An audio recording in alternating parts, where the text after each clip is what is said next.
that the way a genuine model does it? Again, please. You used to be a model, didn't you? How could you tell? It's on your police record. Hmm. You models must lead a gay life for yourselves, huh?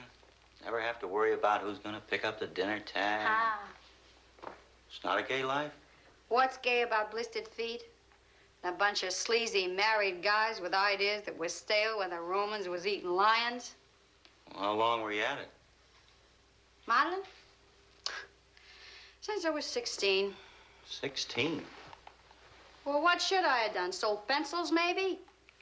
Or gone on relief, of which there isn't any for 16-year-old girls? Well, what did you do, lie about your age? Who to? They're more interested that you're a real built kid, not how old a real built kid. Yeah. Well, who got you the job?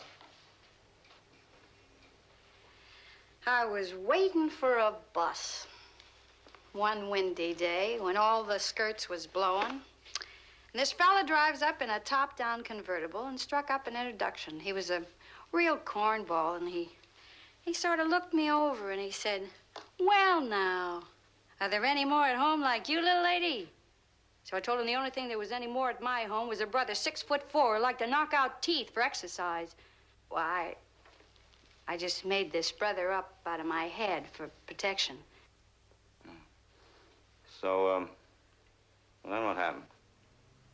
And, well, he went on and said, "A little girl like you shouldn't be waiting all alone for buses in this big, cold world. I'm going to introduce you to a friend of mine that makes bathing suits." So I told him, well, I didn't know anything about how to make bathing suits. And he said, "No, little lady, you wouldn't make 'em. You'd wear 'em." And then he went on to explain that he didn't mean at beaches, but at buyers' shows where these out-of-town fellas like himself would come to pick up whatever looked good to them.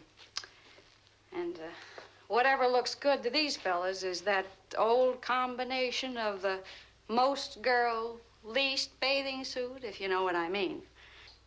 Yeah, I think I do. So I got the bathing suit job.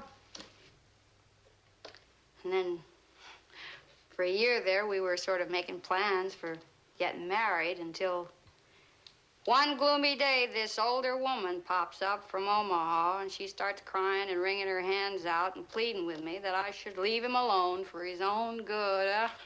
I should leave him alone for his own good. Men, they ought to trade themselves in for something a girl really needs. Oh. You got it all figured out about men, haven't you? You're all alike. You only got different faces, so we girls can tell you apart.